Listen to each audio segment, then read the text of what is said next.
2012 and 13. Prior to that, it was 2.40 lakhs. For 10 and 11, the cost inflation index since 2010-11 has gone up 2.17 times, sir.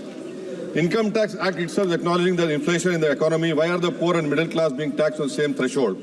If a middle class citizen was earning rupees 2.5 lakhs in financial year 2009 and 10, it cannot be equated with same 2.50 lakhs in financial year 24-25. Sir, on account of this, the income is being taxed twice, one due to inflation and secondly under Income Tax Act. Sir, why is the old tax regime being given step-money treatment by the Finance Minister? All additional benefits are being given only under new tax regime, example 80CCD. This will discourage people from saving money in the traditional forms of life insurance policies, PPF, bank deposit, etc. Sir, in fact, banks are already facing fall in deposits. The old tax regime should be equally encouraged and not discouraged as is being done since past few budgets, sir. Sir, as someone has rightly said, tax should be extracted like the honeybee extracts honey from flowers. Presently, sir, this government is extracting tax like blood being sucked by leeches, especially on tax-compliant taxpayers. At least under new tax regime, the threshold should be linked to inflation. This will go a long way, sir, in demonstrating that the tax legislation is fair and that in turn will improve compliance. Sir, block assessment is sought to be reintroduced. Reassessment provisions are again sought to be tinkered. When the Parliament, in its wisdom, had done away with block assessment, proceedings for such cases, where is the need to revisit again? These frequent changes, sir, in such an important piece of legislation, which are unnecessary, unwarranted, will lead to avoidable litigation and further burden the courts. Sir, when concession was given decades back only on the basis of additional levy, can the concession be withdrawn while the additional levy continues? This is backstabbing, sir. This is exactly what has been proposed. STT was levied on buying and selling of equity shares and mutual fund units, accompanied with reduction in the tax rates on capital gains such securities, sir. So now the rate of capital gain tax is proposed to be increased while the STT remains. People lose faith, sir, in the government with such steps. For example, sir, LTCG on equity shares, equity-oriented funds, existing is 10% over 1 lakh. Now proposed is 12.5% over 1.25 lakhs. STCG on equity shares UF is 15%, proposed is 20%. Sir, the LTCG gain tax on other assets is prima facie being reduced. Sir, however, the benefit of indexation is being withdrawn. Again, this is a derogatory step. The CII method was well thought and has been working fine for the past several decades. Why repair something which is not being broken, sir? I'll give an example, sir. Purchase of a flat in 2001, existing is 15 lakhs, proposed is 15 lakhs. Index cost, sir, is 54, capital gains tax is 20.55 lakhs, proposed is 60 lakhs.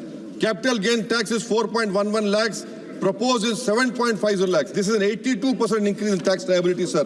In fact, in all the new tax regime, the rate of 12.5% without intersection should be optional. As announced by the Finance Minister on August 6, it is not enough, sir, if it is made applicable prospective from July 23rd. The option should be left to taxpayer even for new assets purchased.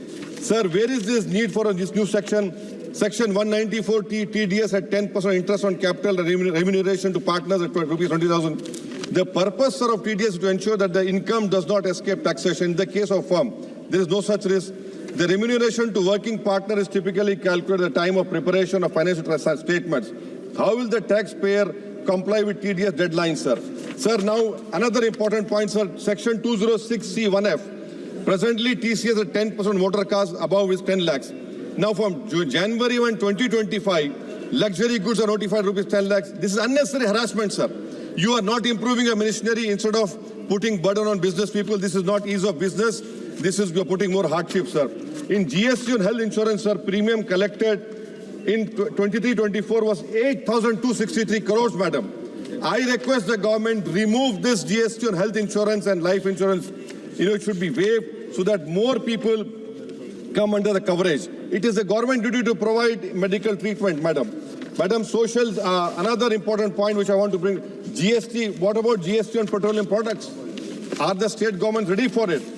Madam, social sector schemes overall 25% decrease allocation, inflation adjusted over last decade. Sarva Shiksha Abhiyan 18% decline, Rashtriya Madhyamik Abhiyan 9% decline, ICDS 34% decline, Mission Anganwadi 5% decline, PM Poshan scheme 45% decline, and in public distribution, madam, 6.61 in 2019-20 declined to 4.24 in 23-24. Even if we combine Prime Minister Garib Kalyan Yojana, the decline is still lower than 1920 as a percent of total budget. Madam, in Ministry of Minority Affairs, the budget this year is same as 2012 and 13. The unit cost of post-matric and pre-matric scholarship for minorities has not changed since 2007 and 8. 1 minute, madam, I'm concluding.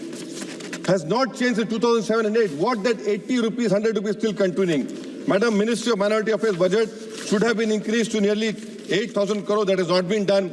Madam, 15th of August, we are going to celebrate our Yom-e-Azadi. In Yom-e-Azadi, madam, I'm reminded of Maulana Abdullah Khairabadi, who said that when I die, you come to my grave and inform me that India has got independence. That was done. Now, what will Mahmood al-Hasan, Hussain Ahmad Madni will be saying if they are right now? They'll be saying that we didn't live in Malta jail for 8 months to see this day that our work properties will be taken by this dictator government, madam. I condemn this law. Thank you very much, madam. माननीय सदस्य श्री राजेश रंजन